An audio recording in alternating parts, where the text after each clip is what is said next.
ETF index mutual funds నేర్చుకుని stock మార్కెట్లో రాణించాలనుకుంటున్నారా? వెంటనే ఈ నెంబర్కి కాల్ చేయండి.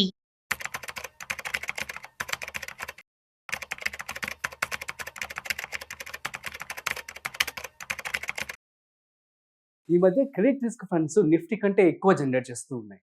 అసలు క్రెడిట్ ఫండ్స్ ఇంత ఎక్కువ ఎలా జనరేట్ చేస్తూ ఉన్నాయి?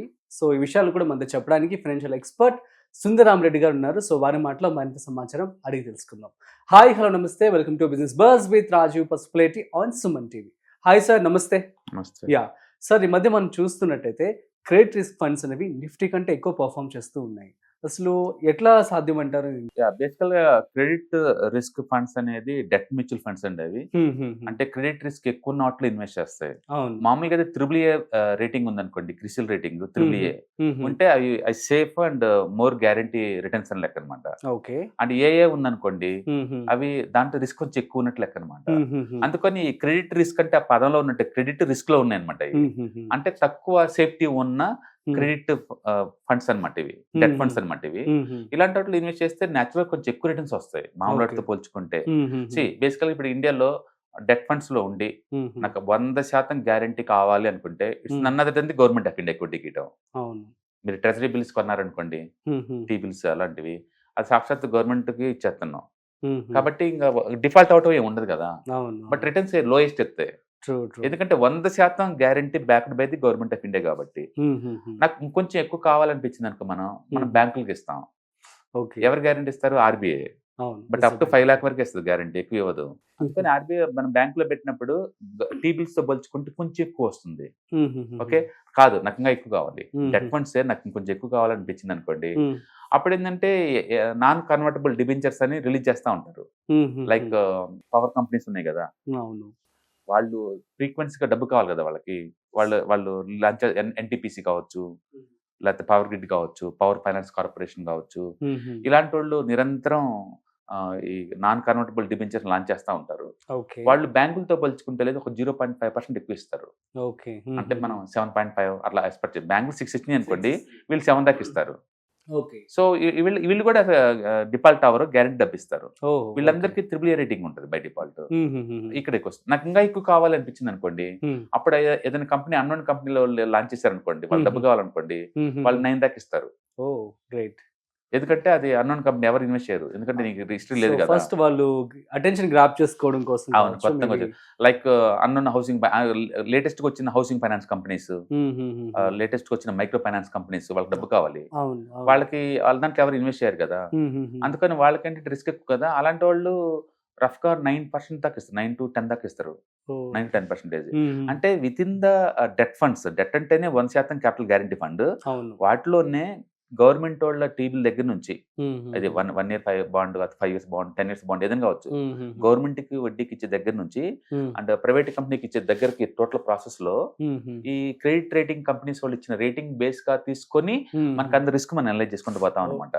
సో ఈ క్రెడిట్ రిస్క్ ఫండ్స్ అన్ని కూడా గవర్నమెంట్ టీవీలు అంటే దాంట్లో పెద్దగా పెట్టవు, పూర్తి సేఫ్టీ ఉన్నట్లు పెట్టవు, రిస్క్ తీసుకొని ఎక్కువ రిటర్న్స్ వచ్చేసాడు పెడతాయి. అందుకని వీళ్ళు పెట్టాలి అంటే లేదు, లోవర్ క్రెడిట్ రేటింగ్ ఉన్నట్లు చూసి పెడతాయి ఎక్కువ డబ్బుని. యాక్చువల్గా లోవర్ క్రెడిట్ రేటింగ్ అంటే ఎక్కువ రిటర్న్స్ ఉంటాయి కదా అవి. అందుకని మనం దీని నుంచి 9% ఎక్స్పెక్ట్ చేయొచ్చు. మామూలుగా డెట్ ఫండ్స్ లో 7, బెటర్ పర్ఫార్మెన్స్ 8 ఎక్స్పెక్ట్ చేయొచ్చు. బట్ క్రెడిట్ రిస్క్ ఫండ్స్ లో మాత్రం మనం 9 ఎక్స్పెక్ట్ చేయొచ్చు. అయితే ఈ మధ్య కాలంలో కొన్ని 20 కూడా తీసినాయి బయటికి, అది వ్యాలిటీ. ఎందుకు ఈ మధ్య దీని గురించి మాట్లాడుతున్నారు ఎక్కువ మంది అంటే, కొన్ని అయితే 10, 15, 20 కూడా తీసినాయి అనమాట ఇవి.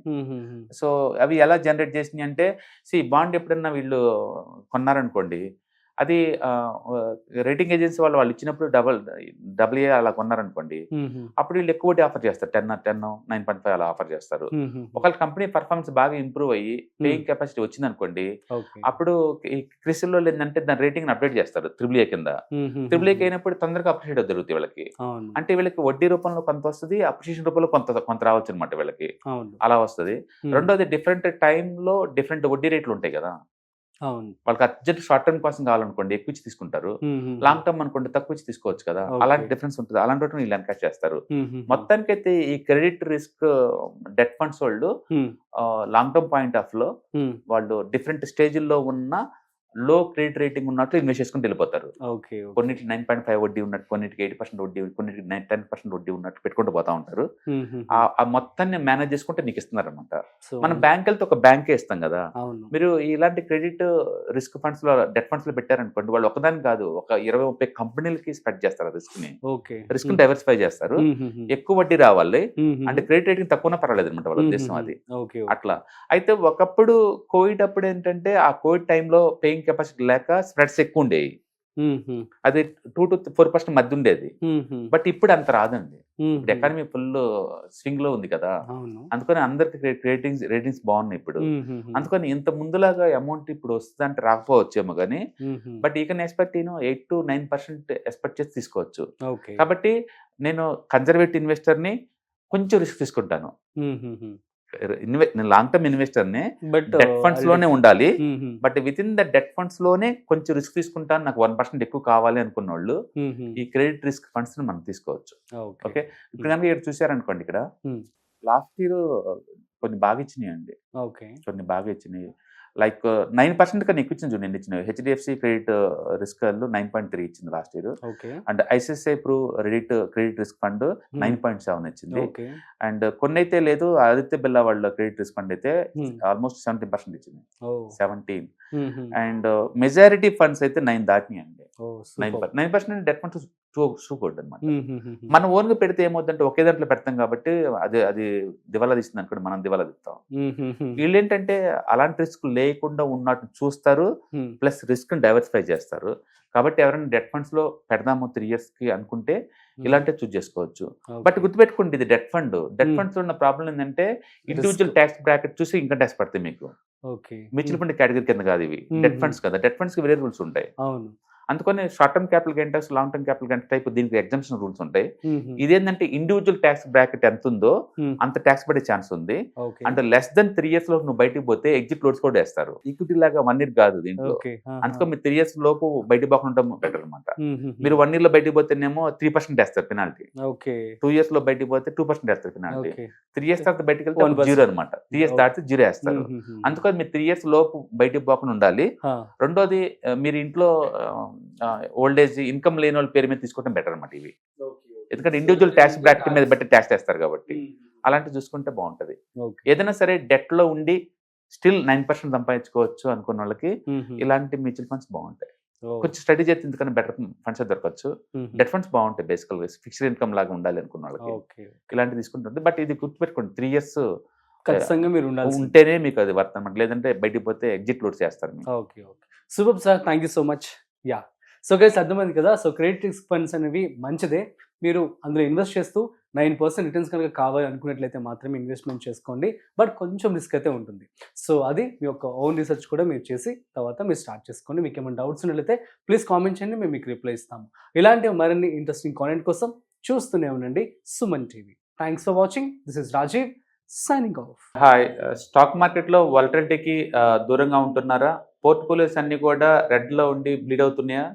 అంటే స్టాక్ మార్కెట్లో ఉండి సస్టైనబిలిటీ ఉన్న బిజినెస్ మోడల్ లాగా, లేదా స్టాక్ మార్కెట్ లాంగ్ టర్మ్లో మంచి వెల్త్ క్రియేట్ చేసుకునేలాగా ప్లానింగ్స్ ఏమైనా ఉన్నాయా? అయితే అలాంటి వాళ్ళ కోసం ఈ ప్రోగ్రామ్ అండి.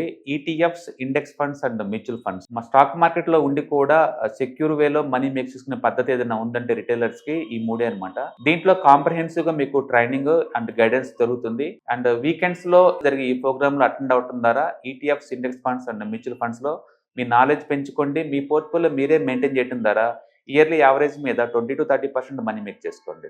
All the best. Thank you.